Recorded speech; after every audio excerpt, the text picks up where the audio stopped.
Selamat malam, saudara yang dikasihi Tuhan. Kembali kita merenungkan sabda Tuhan dengan satu tema, rumahku rumah doa. Mari kita berdoa lebih dulu.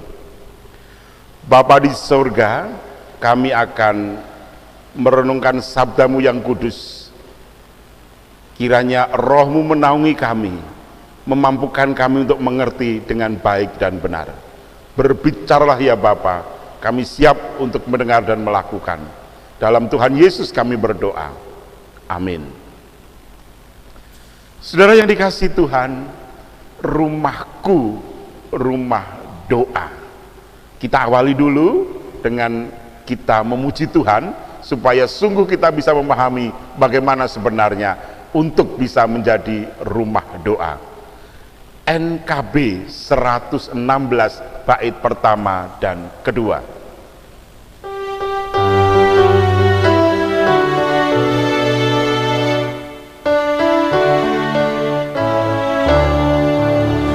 Siapa yang berpegang pada sabda Tuhan dan setia mematuhinya, hidupnya mulia dalam cahaya bakal bersekutu dengan Tuhannya. Percayalah dan pegang sabdanya, hidupmu dalam Yesus sungguh bahagia.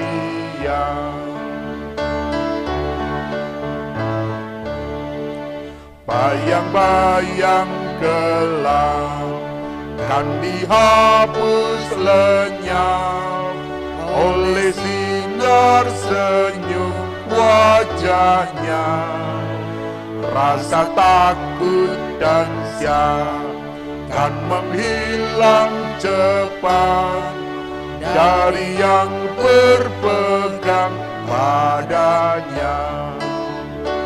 Percayalah dan pegang sabdanya, hidupmu dalam Yesus sungguh bahagia. Firman Tuhan saya ambilkan dari 1 Korintus. Injil Markus, bukan 1 Korintus ya. Injil Markus 11 ayat 15 sampai 19. Demikian sabda Tuhan. Lalu tibalah Yesus dan murid-muridnya di Yerusalem. Sesudah Yesus masuk ke bait Allah, mulailah ia mengusir orang-orang yang berjual beli di halaman bait Allah. Meja-meja penukar uang dan bangku-bangku pedagang merpati dibalikkannya. Dan ia tidak memperbolehkan orang membawa barang-barang melintasi halaman bait Allah. Lalu ia mengajar mereka, katanya, bukankah ada tertulis, rumahku akan disebut rumah doa bagi segala bangsa.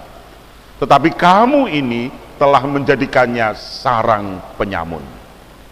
Imam-imam kepala dan ahli-ahli Taurat mendengar tentang peristiwa itu, dan mereka berusaha untuk membinasakan dia, sebab mereka takut kepadanya, melihat seluruh orang banyak takjub akan pengajarannya. Menjelang malam mereka keluar dari kota. Amin. Saudara yang dikasihi Tuhan, saya percaya saudara hafal dengan cerita Yesus yang marah menjungkir balikkan meja-meja pedagang di pelataran bait Allah. Di bait Allah itu ada 3 ruang, 3 area. Area pertama adalah area Maha Kudus. Hanya imam agung, imam besar yang bertugas yang boleh masuk ke area yang pertama ini, yakni area Maha Kudus. Hanya 1 orang saja. Area yang kedua adalah area kudus, ruang kudus. Ini adalah para imam para imam besar, tapi yang sedang tidak bertugas, dia boleh berada di ruang kudus itu. Dan area yang ketiga adalah ruang biasa, pelataran. Dan pelataran ini ada dua tempat, biasanya untuk orang-orang yang sudah menjadi orang Israel, yakni mereka yang bersunat dan mereka yang tidak bersunat ada di belakangnya.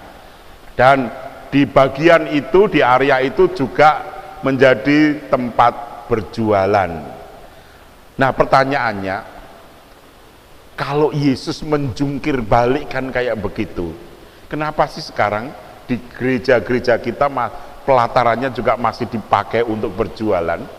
Apakah itu berarti kita melawan Yesus? Atau bagaimana? Apakah kita boleh berjualan untuk mencari uang di situ?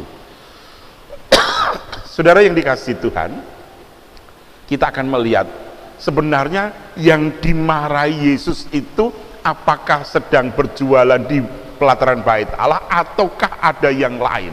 Ini yang penting yang harus dicari ya.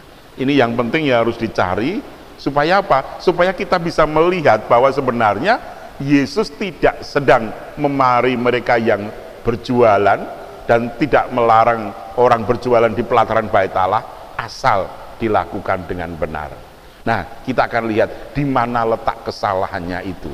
Kalau Yesus mengatakan bahwa rumahku dipakai sebagai sarang penyamun.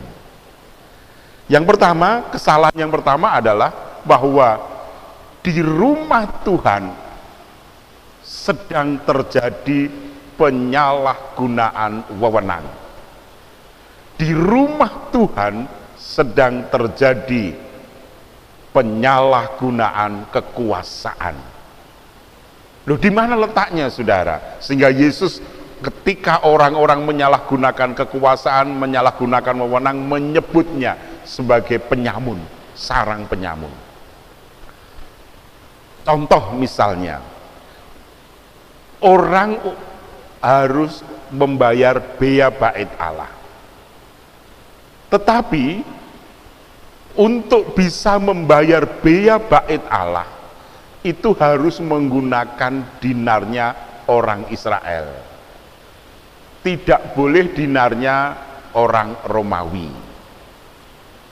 Nah, sementara kalau dilihat dinarnya orang Israel itu harganya lebih murah. Mata uangnya orang Israel itu harganya lebih murah dibandingkan mata uang Romawi. Pada waktu itu Israel berada di bawah penjajahan Romawi, sehingga mau tidak mau uang utamanya adalah uang dinar dari negara kerajaan Romawi. Tetapi anehnya, karena mempersembahkan atau membayar bea bait Allah, orang tidak boleh membawa dinar dari Romawi karena dianggap penjajah. Yang bisa dipakai untuk membayar bea bait Allah adalah uangnya orang Israel.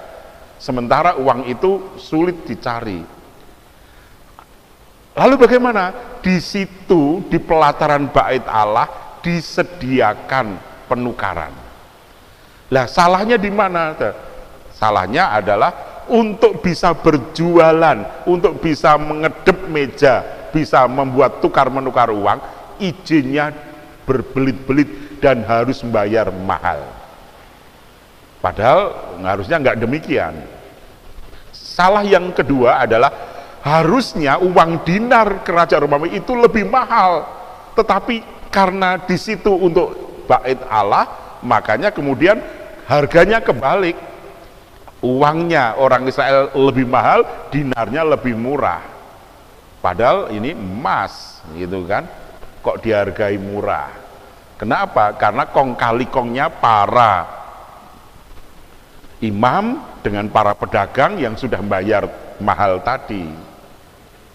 Dan yang ketiga adalah bahwa untuk bisa berjualan di situ terjadi nepotisme, terjadi KKN dan seterusnya. Nah, disitulah terjadinya sebagai sarang penyamun, sehingga berbagai macam kepentingan di situ. Yang jadi korban siapa? Yang jadi korban adalah umat Allah sebenarnya.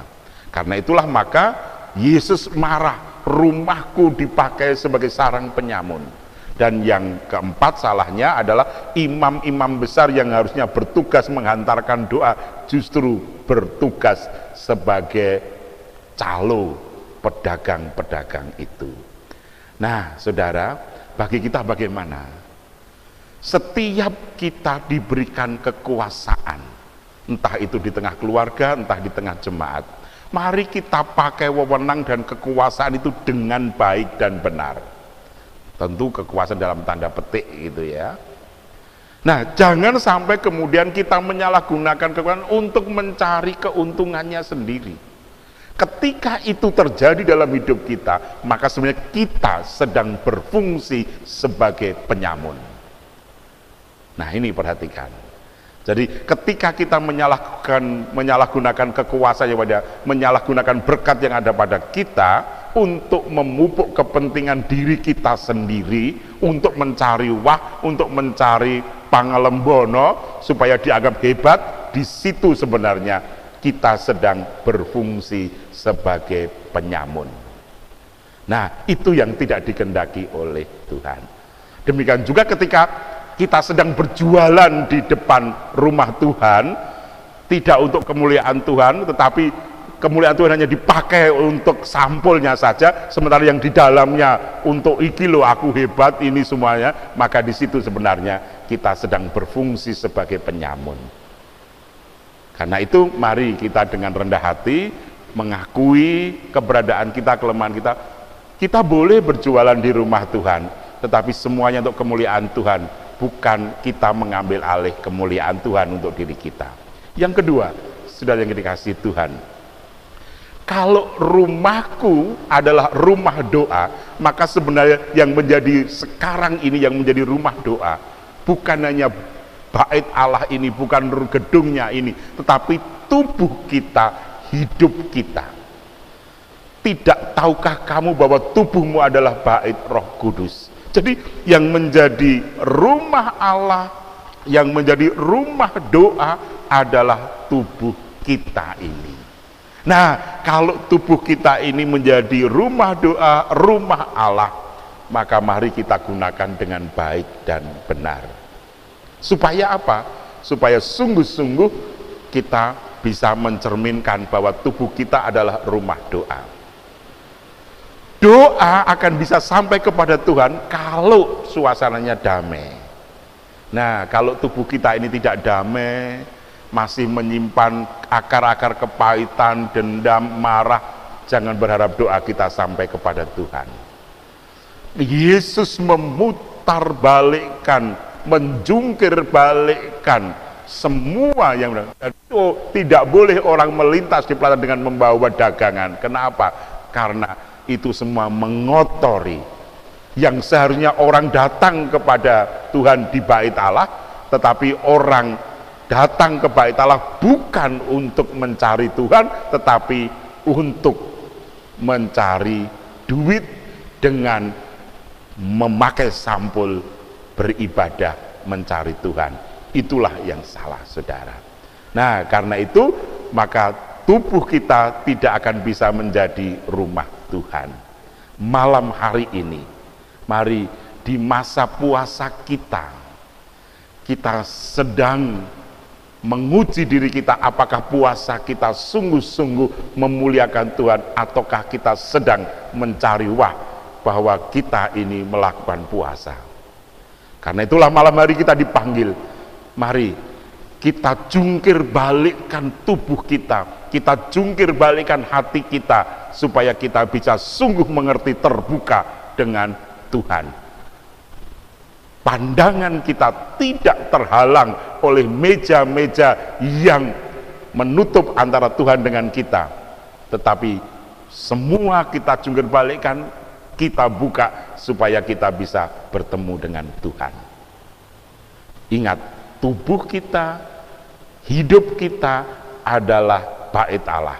Karena itulah tubuh kita adalah rumah doa. Dari tubuh saudara, dari hidup saudara, terpancar berkat untuk semua orang untuk hidup saudara dan untuk kita semua. Amin. Mari kita bersaat teduh. Terima kasih Bapa, terima kasih.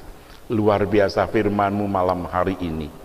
Mengingatkan kami supaya kami menyatu dalam satu hati untuk memuliakan Tuhan dalam seluruh kehidupan kami. Ajarkan kami Bapa untuk terus rendah hati, jujur dan setia, dan terus memuliakan Tuhan dalam segala. Biarlah dengan demikian tubuh kami, hidup kami menjadi tubuh doa, hidup doa. Dan biarlah kami berdoa untuk semuanya. Di dalam Tuhan kami Yesus Kristus kami berserah dan berdoa. Amin. Kita tutup dengan NKB 116 bait keempat dan kelima.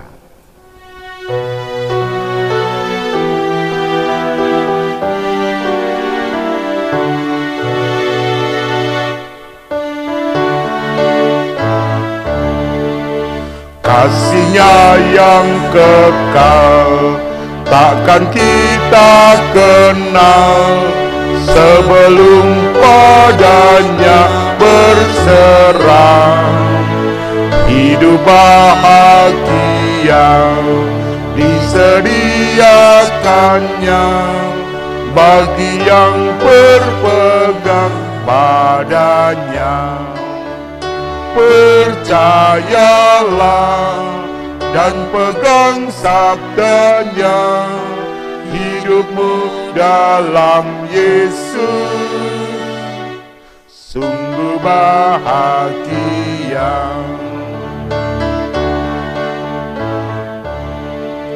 Oh betapa senang hidup dalam terang beserta Tuhan di jalannya. Jika mau mendengar serta patuh benar dan tetap berpegang padanya. Percayalah dan pegang sabdanya, hidupmu dalam Yesus sungguh bahagia. Damai sejahtera dan cinta kasih Tuhan Yesus Kristus serta penyertaan Allah Bapa dan tuntunan kuat kuasa Roh Kudus menyertai saudara. Sampai Maranatha.